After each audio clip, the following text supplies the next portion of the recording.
ఈరోజు విచిత్రాద్విత విషయం ఏంటంటే గాదె ఇన్నయ్య గారిని అక్రమంగా అరెస్ట్ చేసి 2 నెలలకు పైగా ఇంకా జైల్లో ఉంచడం జరుగుతూ ఉంది. ఎంత దుర్మార్గం చూడండి. ఆయన ఆరోగ్యం క్షీణిస్తూ ఉంది రోజు రోజుకి. ఆయనకు పక్షవాతం వచ్చే అవకాశాలు కనబడతా ఉన్నాయి. నిమ్స్లో చికిత్స జరుగుతూ ఉంది. సర్జరీ చేయాలంటున్నారు. 65 సంవత్సరాల వయసులో ఇంత క్షోభ పెట్టడం మంచిదేనా? అమిత్ షా ఒకసారి ఆలోచించుకో. ఎంతవరకు సమంజసం?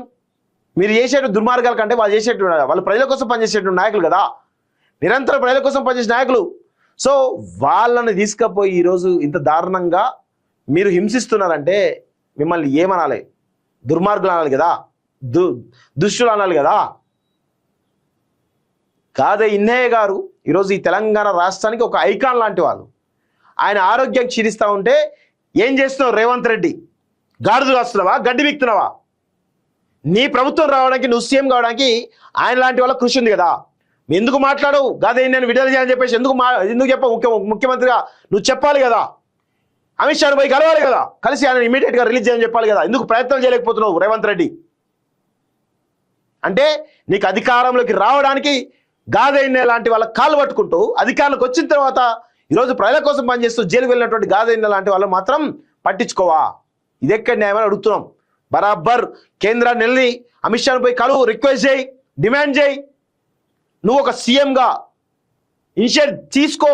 గాదె ఇన్నయ్య విషయంలో 100% తీసుకోవాల్సిన అవసరం ఉన్నది.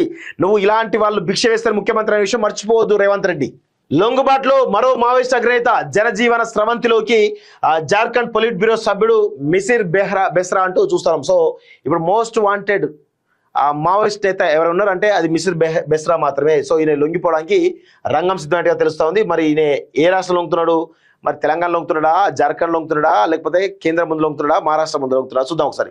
మావోయిస్ట్ పార్టీ పొలిట్ బ్యూరో సభ్యుడు, eastern regional bureau incharge, Jharkhand చెందినటువంటి అగ్రనేత మిసిర్ బెస్రా అలియాస్ సాగర్ తన సహచరులతో కలిసి త్వరలో లొంగిపోయినట్లు ఆ రాష్ట్ర మీడియా వర్గాల సమాచారం.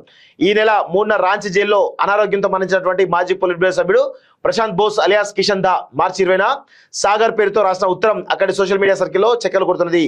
ఈ ఉత్తరంలో కిషన్ దా రాస్తూ ప్రస్తుత పరిస్థితులు చాలా క్లిష్టంగా ఉన్నాయని, మధ్య భారత, తూర్పు భారత గెరిల్లా జోన్ ప్రాంతాల్లో తీవ్ర నష్టాలు జరిగాయని పేర్కొన్నారు. ఇలాంటి పరిస్థితుల్లో సాయుధ పోరాటాన్ని సరైన అర్థంలో ఇప్పుడు ముందుకు తీసుకెళ్లడం సాధ్యమేనా అనే విషయాన్ని ఆలోచించాల్సినదిగా కోరారు.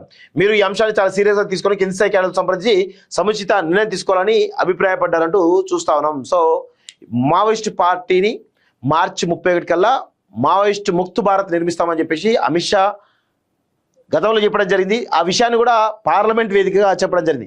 సో ఇప్పుడు మేమేమంటున్నాం? సో మిసిర్ బెస్రా లాంటి వాళ్ళు కూడా లొంగిపోయిన తర్వాత, ఆల్రెడీ మావోయిస్ట్ పార్టీ అంతమైందని చెప్పేసి పార్లమెంట్ వేదిక ప్రకటించిన తర్వాత